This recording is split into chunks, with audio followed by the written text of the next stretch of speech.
Hey, thanks for joining me. Hope you're doing well.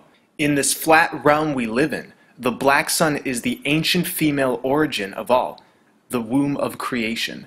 The black sun is the oneness that uniformly integrates everything. It's the organic machine of creation in this realm that we call Earth. All patterns, frequencies, colors, modes of consciousness, everything, it's all contained within the divine potential of the black sun. This idea of everything coming from darkness, from a void, it's not new. It's apparent in many creation myths throughout the world.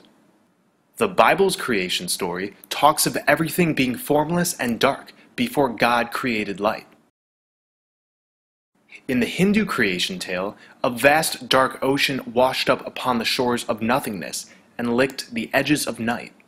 In the Mesopotamian creation story, Absu was the name for the primeval sea, below the void space of the underworld and the earth. In Norse mythology, Ginnungagap is the primordial void, which gave birth to the world.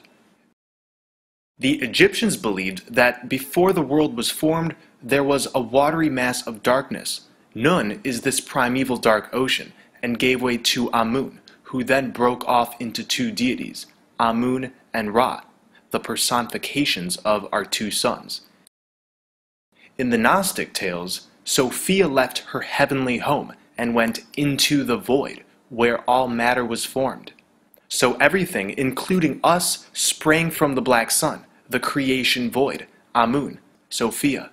The alchemical text Book of the Holy Trinity echoes this, saying Adam, the first man, was made from the black fire of the sun. The black sun is a real entity, which is located in the underworld, the paradise of the gods. This paradise has been called Anwin, Asgard, Duat, Hyperborea, and Shambhala.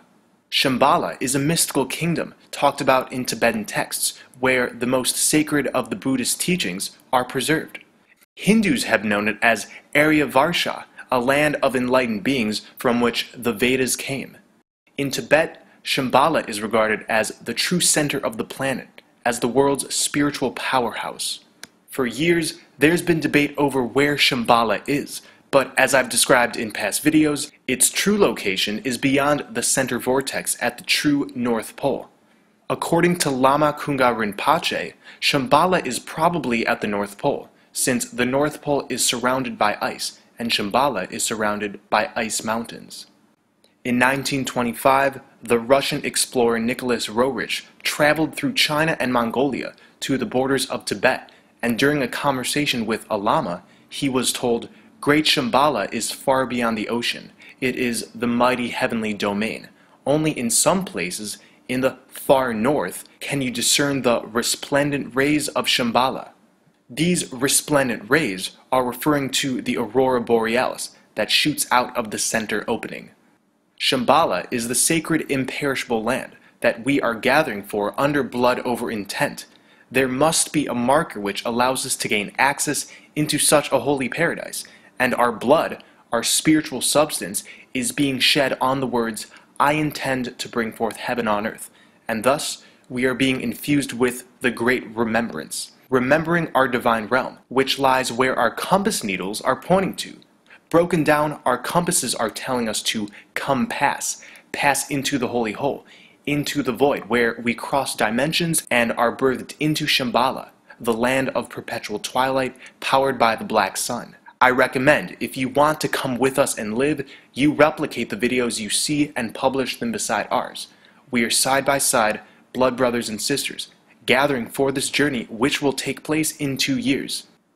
Shambhala is also known as the White Island. In the Sanskrit epic Mahabharata, it's written, "Radiant is the White Island. Wonderful people we saw, marked all good things, bright, shining like a month. This island, home of radiance." Another name for Shambhala is the Slavic land of Belovedai. In the secret legend of Belovedai, it's written, "The country of Belovedai is not a fable, but reality. In marvelous abode-like structures, there abide gentle, humble, long-suffering, compassionate, merciful, and sagacious, great wise men. There is the kingdom of pure spirit, beauty, wondrous fire, elevated and fascinating mysteries, joy, light, love, repose of its own kind, and inconceivable majesties. The Aztecs associated the passage of the black sun on its nightly journey through the underworld with the image of a butterfly. This goddess, its papallotl, is known as the obsidian butterfly, who ruled over the underworld paradise known as Tamawanchan. Close up, we can see the black sun symbol on its papallotl's helmet. She is the butterfly, an archetypal symbol of transformation and mystical rebirth. This makes sense, because when we go into the center vortex, we are transformed. We regain our full divinity. In the video game Wolfenstein, the black sun is located in another dimension. You can see that the entrance into it is a portal emanating an emerald green light, just like the Aurora Borealis.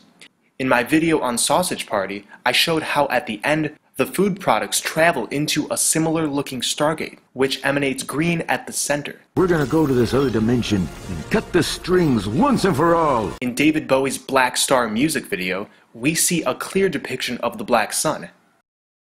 The Plains Indians had the symbol of the black feathered sun, which depicted the universe and the radiated light in all.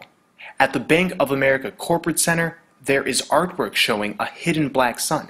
And there's many more. The black sun is all around us. We're just not paying attention. And we can see this black sun in a few years' time.